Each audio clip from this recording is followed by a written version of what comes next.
الصلاة والسلام عليك يا رسول الله الصلاة والسلام عليك يا حبيب الله الصلاة والسلام عليك يا شفيع المذنبين الصلاة والسلام عليك يا رحمة للعالمين الحمد لله رب العالمين والعاقبة للمتقين والصلاة والسلام على رسوله محمد وآله وأصحابه أجمعين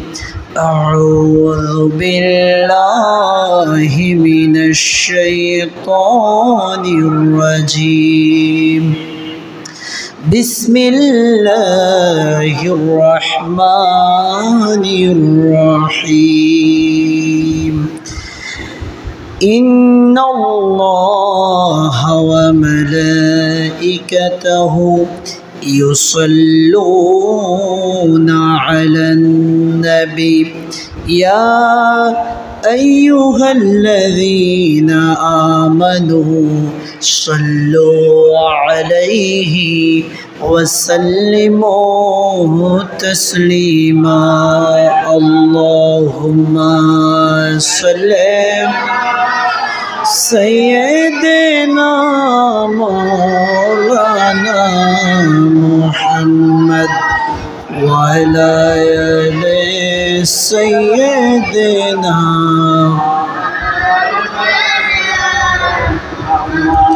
تو زندہ ہے واللہ تو زندہ ہے واللہ میرے چشم عالم سے چھپ جانے والے اللہم صلی سیدنا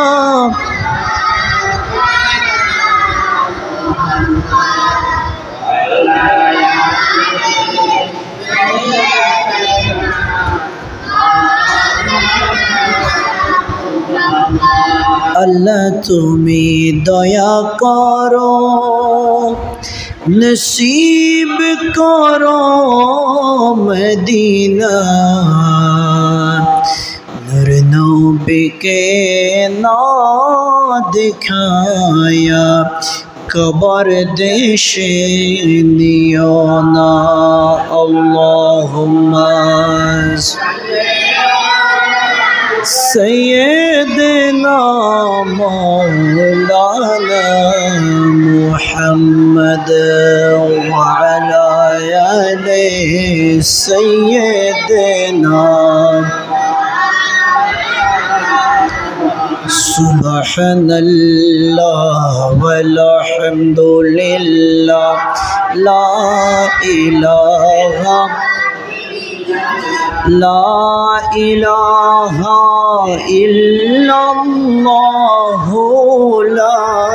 الا اللہ لا الہ الا اللہ محمد رسول اللہ صلی اللہ علیہ وسلم উপস্থিত দক্ষিণ বাটরা গৌসুল আজম আব্দুল কাদের জিলানী রাদিয়াল্লাহু তাআলা আনহু জামে মসজিদের সম্মানিত মুসল্লিয়ান ইকরাম মুরব্বিয়ান আযম বরদারান ইসলাম রাহিমানি ওয়া রাহিমাকুমুল্লাহ আসসালামু আলাইকুম ওয়া রাহমাতুল্লাহি ওয়া বারাকাতুহু ওয়ালাইকুম আসসালাম আল্লাহ রাব্বুল আলামিনের আলিশান দরবারে শুকরিয়া আদায় করি যেই মহান রব্বুল আলামিন আমাদেরকে দীর্ঘদিন অতিবৃষ্টি এবং বন্যার মধ্য দিয়েও আজকে পবিত্র সফর মাসের সর্বশেষ জুমায় আল্লাহর ঘর মসজিদে জুমার নামাজ আদায় করার জন্য আসার এবং বসার তৌফিক দিয়েছে। এজন্য শুকরিয়া আদায় করি। উচ্চ কণ্ঠে একবার বলুন আলহামদুলিল্লাহ, আরো উচ্চ কণ্ঠে বলুন আলহামদুলিল্লাহ। সম্মানিত হাজরিন, আজকে সফর মাসের 24তম তারিখ, রাত থেকে 25 তারিখ শুরু হবে।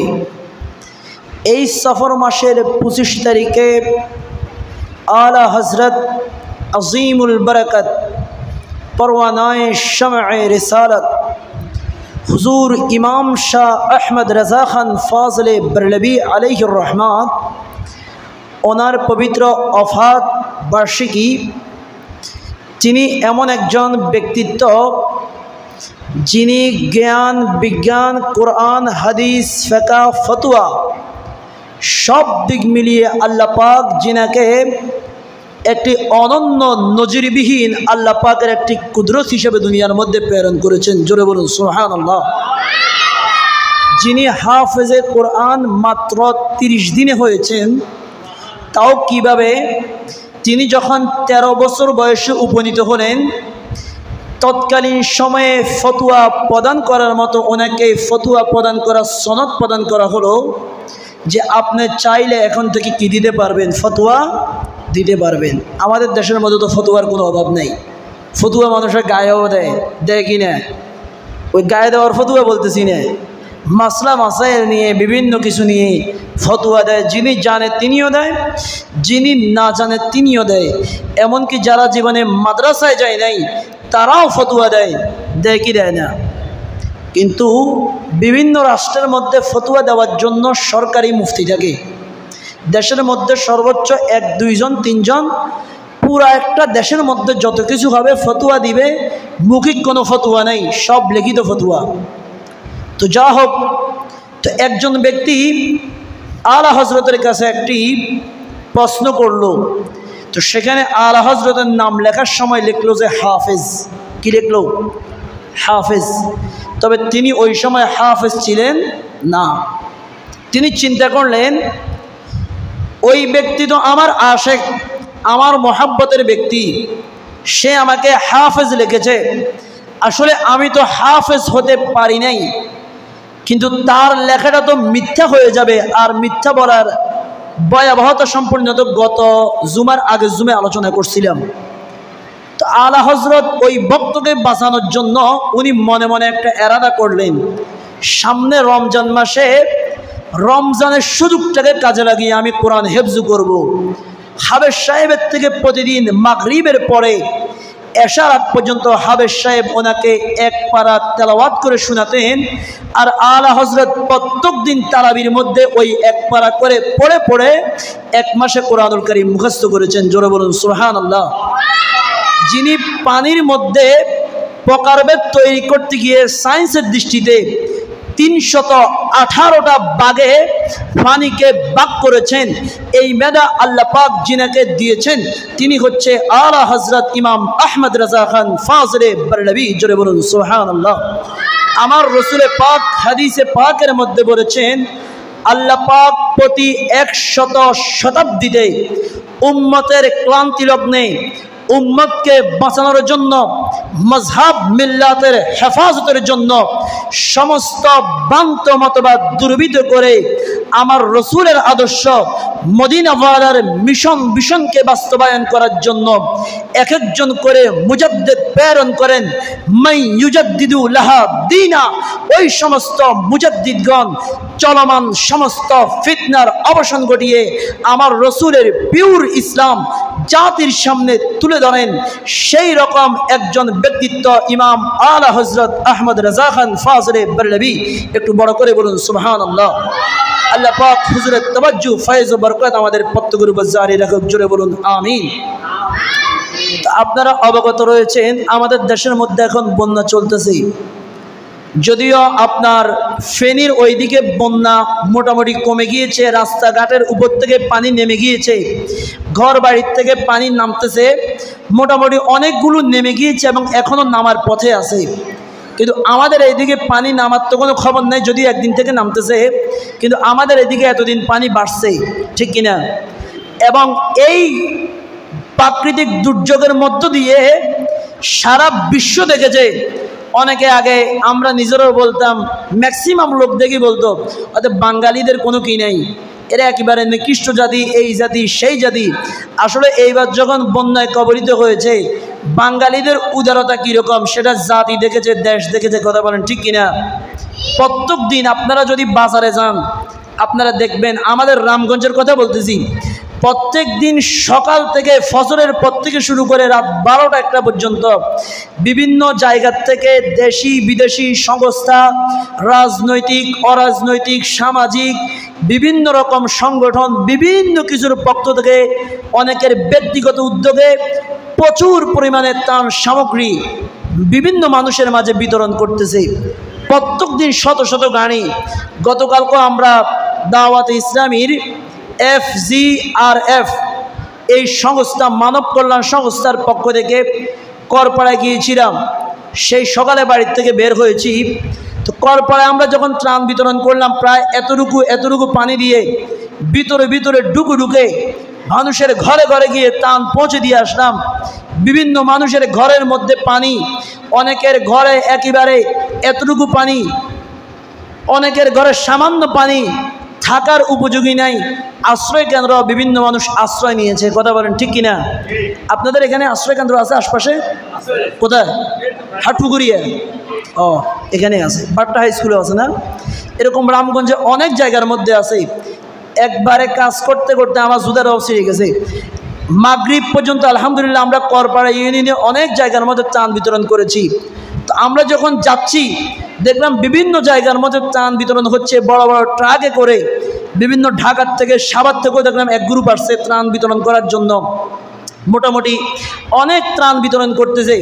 তবে যারা দূর থেকে আসতেছে ওনাদের একটু মানে এইদিকে জায়গা না চিনার কারণে ওনাদের সমস্যা হচ্ছে, ওনারা ভিতরে ভিতরে ঢুকতে পারে না, বাড়িতে ঢুকে দিতে পারে না। বড় গাড়ি রাস্তার উপরে দাঁড় করিয়ে মানুষকে মাইকে ডাক দেয়, যারা আসতে পারে তারাই নিতে পারে, যারা আসতে পারে না তারা নিতে পারে না। তারপরে আমরা চেষ্টা করেছি গতকালকে, যারা এরকম অভুক্ত নিতে পারে না, ভিতরে ভিতরে অনেক মানুষকে দেখলাম, তাদেরকে ত্রাণ সামগ্রী এবং প্রয়োজনীয় জামা কাপড় ছোট বাচ্চাদের আমরা পৌঁছে দিয়েছি। আরও বিভিন্ন লোক পৌঁছে দিচ্ছে, রামগঞ্জের বিভিন্ন সংগঠন বিভিন্ন কিছু পৌঁছে দিচ্ছে। গতকাল রাতেও মাগরিব শেষ করে আসলাম ওখান থেকে। আসার পরে আবার আমরা সোনাপুর চলে গেলাম। সেখানে আপনার একটি ত্রাণের যে কোনো একটা জায়গা থেকে একটি অনুদান এসেছে। ওই অনুদানের ভিত্তিতে প্রায় ১,৫০০-এর মতো মানুষের বিরিয়ানি রান্না করা হয়েছে। আপনার রান্না করা খাবার রামগঞ্জের বিভিন্ন আশ্রয় কেন্দ্রের মধ্যে ওনারা তালিকা করেছে। তালিকা করে করে বিভিন্ন আশ্রয় কেন্দ্রের মধ্যে আমরা আপনার গাজীপুর একটা স্কুলের মধ্যে ২০০ পরিবারকে আমরা সেখানে ত্রাণ সামগ্রী দিয়ে এসেছি।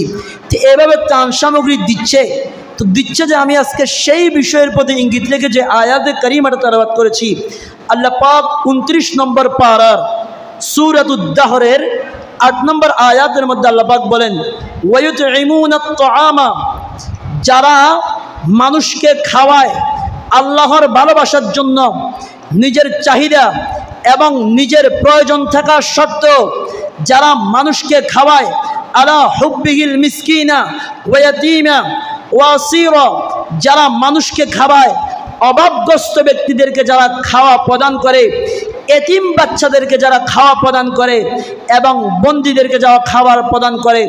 আপনারা জানেন যাদের বাড়িঘরের মধ্যে পানি উঠে গিয়েছে, গাড়িতে করেও বের হওয়ার কোনো সুযোগ নাই, বাজারঘাটও ডুবে আছে, ঘরের মধ্যে যদি টাকা থাকে, আপনি কি টাকা চাবাই চাবাই খাবেন?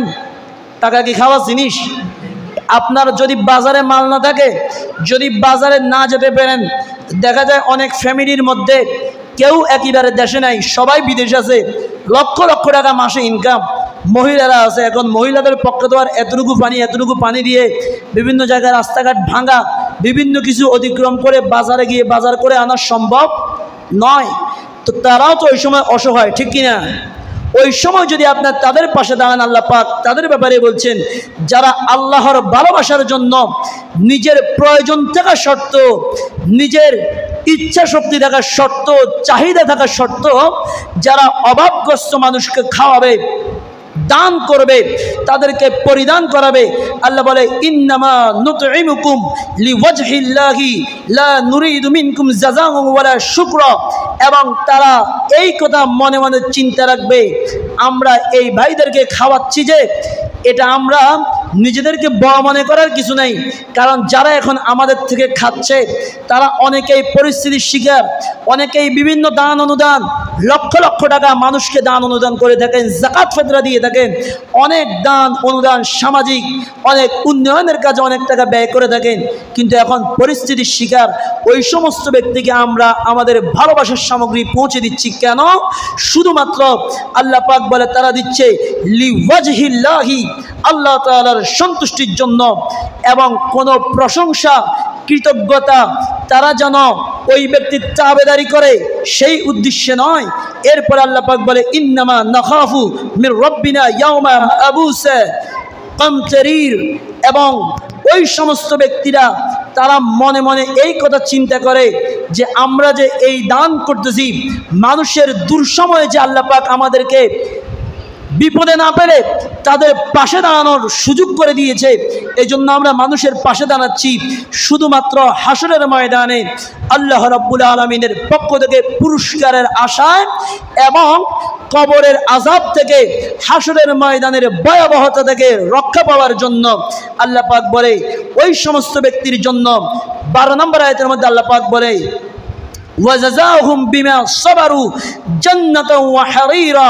ওই সমস্ত ব্যক্তিদেরকে আমি আল্লাহ রাব্বুল আলামিন জান্নাতের মধ্যে প্রবেশ করাবো এবং তাদেরকে জান্নাতের রেশমি কাপড় পরিধান করাবো। জোরে বলুন সুবহানাল্লাহ। আল্লাহর প্রিয় নবী মুসলিম শরীফের 214 নম্বর হাদিসের মধ্যে বলেন, বান্দা যখন তার অপর ভাইকে সাহায্য করতে থাকেন, অপর ভাইয়ের সহযোগিতার জন্য এগিয়ে আসেন, অপর ভাইকে বান্দা যখন দান দক্ষিণা করেন, সাহায্য করেন, বিপদে পাশে দাঁড়ান, আল্লাহ রাব্বুল আলামিন ততক্ষণ পর্যন্ত ওই বান্দার পাশে দাঁড়ান এবং ওই বান্দার জিম্মাদারিত্বের দায়িত্ব স্বয়ং আল্লাহ নিজের হাতে তুলে নেয়। জোরে বলুন সুবহানাল্লাহ। আল্লাহর প্রিয় নবী হাদিসে পাকের মধ্যে আরও ইরশাদ করেন, কোনো মুসলমান ব্যক্তি, ভালোভাবে খেয়াল করবেন, কোনো মুসলমান ব্যক্তি যদি অপর মুসলমান ব্যক্তিকে অভাবগ্রস্ত অবস্থায়, বস্ত্রহীন অবস্থায় কাপড় পরিধান করায়, কাপড়ের ব্যবস্থা করে দেয়, আল্লাহ রাব্বুল আলামিন ওই সমস্ত ব্যক্তিদেরকে জান্নাতের মধ্যে সবুজ রঙের কাপড় পরিধান করাবে। জোরে বলুন সুবহানাল্লাহ। আর যে সমস্ত ব্যক্তিরা কোনো মুসলমান ব্যক্তিকে, কোনো ইমানদার ভাইকে ক্ষুধার্ত অবস্থায় খাবার দিবে, ওই ব্যক্তির খাবারের ইন্তজাম করে দিবে, আল্লাহ রাব্বুল আলামিন তাদেরকে জান্নাতের রাজকীয় ফলমূল খাওয়াবে। জোরে বলুন সুবহানাল্লাহ। এবং কোনো ব্যক্তি যদি তার ভাইকে পিপাসার্ত অবস্থায় শুধুমাত্র পানীয় পান করায়, আল্লাহ রাব্বুল আলামিন তার বিনিময়ে ওই ব্যক্তিকে জান্নাতের মধ্যে শরাবান তাহুরা পান করাবে। জোরে বলুন সুবহানাল্লাহ। এরপরে আল্লাহর নবী মুসলিম শরীফের 2419 নম্বর হাদিসের মধ্যে বলেন, যেই বান্দা দুনিয়ার মধ্যে, যেই বান্দা মুসলমান ব্যক্তি যদি অন্য কোনো ব্যক্তির, সে যেই ধর্মের হোক না কেন, আল্লাহর কোনো বান্দার কোনো প্রয়োজন যদি কেউ পুরা করে দেয়, আল্লাহ রাব্বুল আলামিন তার 100টি প্রয়োজন হাসরের ময়দানে পুরো করে দিবেন। দুনিয়াতে আপনি যদি মানুষের একটি প্রয়োজন পূরণ করতে পারেন, আল্লাহ রাব্বুল আলামিনের প্যারা নবী ওয়াদা দিচ্ছেন, আল্লাহ রাব্বুল আলামিন আপনার 100 প্রয়োজনকে হাসরের ময়দানে পূরণ করে দিবে। জোরে বলুন সুবহানাল্লাহ। এবং বান্দার দুঃখ দুর্দশায় যেই বান্দার সহযোগিতার হাত বাড়িয়ে দেয়, আল্লাহ রাব্বুল আলামিন ওই বান্দার উপর করুণার দৃষ্টি দিয়ে দেয় এবং ওই বান্দার পূর্বের সমস্ত গুনাহ আল্লাহ রাব্বুল আলামিন এই করুণার কারণে মুহূর্তের মধ্যে ক্ষমা করে দেয়। জোরে বলুন সুবহানাল্লাহ। আল্লাহু আকবার বলেন। এজন্য যারা দুস্থ, যারা এখন আপনার অসহায় অবস্থায় রয়েছে, পানিবন্দী রয়েছে, লক্ষ্মীপুর, রামগতি, কমলনগর, চন্দ্রগঞ্জ, প্রতাপগঞ্জ ওই অঞ্চলে এবং আমাদের রামগঞ্জেরও আমি বললাম যে বিভিন্ন জায়গার মধ্যে মানুষের ঘরও পানি, শাহরাস্তিতে আমাদের আশপাশে এখন পানি বেশি, ফেনীর ওইদিকে এখন তেমন পানি নাই। এই সমস্ত মানুষদেরকে এখনও আমি আসার সময় দেখলাম এদিক থেকেও কয়েকটা ট্রাক যাচ্ছে, সম্ভবত এদিকে কোনো জায়গায় গেছে নাকি এদিক থেকে আসতেছে ব্যানার নিয়ে। রামগঞ্জে অনেকগুলো দেখলাম, এরকম অনেক মানুষ মানবতার সেবায় নিয়োজিত রয়েছে। অনেকে বিভিন্ন সংগঠনের মধ্যে 5 টাকা 10 টাকা সামর্থ্য অনুযায়ী দিয়েছে। যাই দিয়েছেন ওই সম্পূর্ণ সওয়াব আল্লাহ রাব্বুল আলামিন আপনার আমার আমল নামায় দান করবে। জোরে বলুন সুবহানাল্লাহ। এজন্য অসহায় মানুষ যে সময় যেই অসহায় হয়, অনেকে বলবে যে না উনি তো বড় লোক, ওনার তো 2 তলা বাড়ি আছে, ওনার তো ডাকার দোকান আছে। আর ডাকার দোকান থাকলে হবে কি, বাড়ি থাকলে হবে কি? এখন তো বর্তমানে তার ঘরে খাওয়া নাই, আপনি তার ঘরে আপনার সামর্থ্য অনুযায়ী খাবার পৌঁছে দেন। যিনি আপনার পরবর্তী রিজিকের ব্যবস্থা করে দিবেন, আপনার গুনাহ মোচন করে দিবেন, বলুন তিনি কে? আরো জোরে বলুন তিনি কে?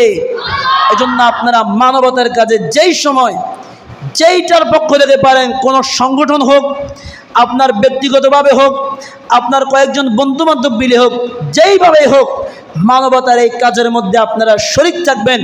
যারা শরিক হয়েছে এই মানবতার কাজের মধ্যে, আল্লাহ পাক প্রত্যেককে জাযায়ে খায়ের, উত্তম কল্যাণ দুনিয়া আখিরাতে দান করুক। সকলে বলুন আমিন।